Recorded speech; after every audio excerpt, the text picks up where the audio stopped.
Romantic বউ কি করো তুমি? এই দেখো আজকে কি কি রান্না করছি। আয় হায়, খাবার খাওয়াইবা না দুপুরের? তো কি রান্না করছো দেখি? দিন পাই এতকালে ঘুমাইতেছো?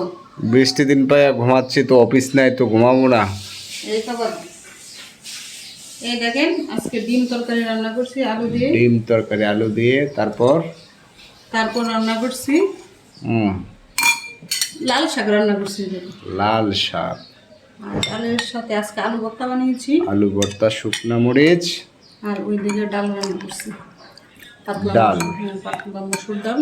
মসুর ডাল, সাথে আছে লেবু, কাঁচা মরিচ, তো বোম্বাই মরিচ, তারপর আছে সাদা রাইস। এটা হচ্ছে আমার প্লেট, এটা হচ্ছে আমার মেয়ের প্লেট, এটা হচ্ছে আমার ছেলের, আর এই হচ্ছে আমার 3 নাম্বার বউয়ের প্লেট। আসো খেতে আসো, খেতে আসো, খেতে খেতে কথা বলি।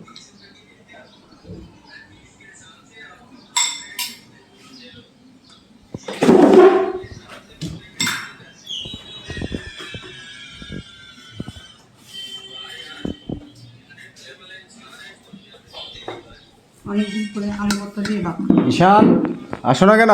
পয়লা বৈশাখের দিন আলু ভর্তা কিনেছিলাম, তারা বললাম করে।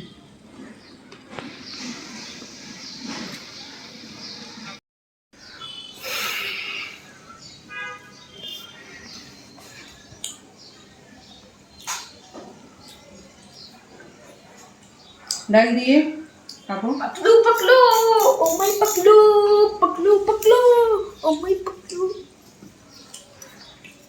पकलू ओ माय पकलू लू लू लू लू लू लू ला ला ला ला ला ला ला ला ला लू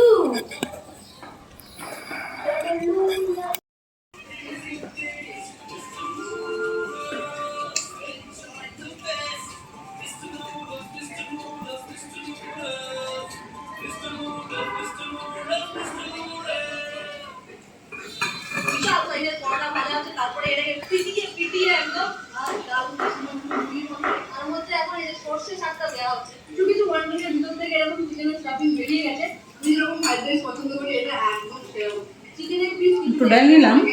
যে সিজনে যেটা চলে লাল শাক সেই রকম আগেকার দিন বইয়ে লেখা আছে না, লাল শাক পাতে তুলে দাও তার আগে ব্যাপারটা হচ্ছে পলিসি জায়গা ডাল আর লাল শাক দিয়ে খেতে অনেক ভালো লাগে। এই কলেস্ট্রলে খাওয়া দাওয়ার জায়গা বলতে যে যে অ্যাস্থেটিক দোকানগুলোর নাম আছে আপনি সেই সমস্ত জায়গা থেকে ডিম তরকারি অনেক মজা হয়েছে, সেই স্বাদ আছে। মেইন রোড থেকে যদি সুন্দর সেন ফিডের দোকান ঢোকো একদম 3 নাম্বার ওই দোকান জানেন? রয়েছে যেখানে উনি আমপোড়ার শরবত এখানে বাবা ডিম তরকারিটা খেয়ে বলো কেমন হয়েছে। আমার ডিম তরকারিটা পাতা আমের জুস এখানে দেখতে পাচ্ছ, কাজু কিশমিশ চেরি এই সমস্ত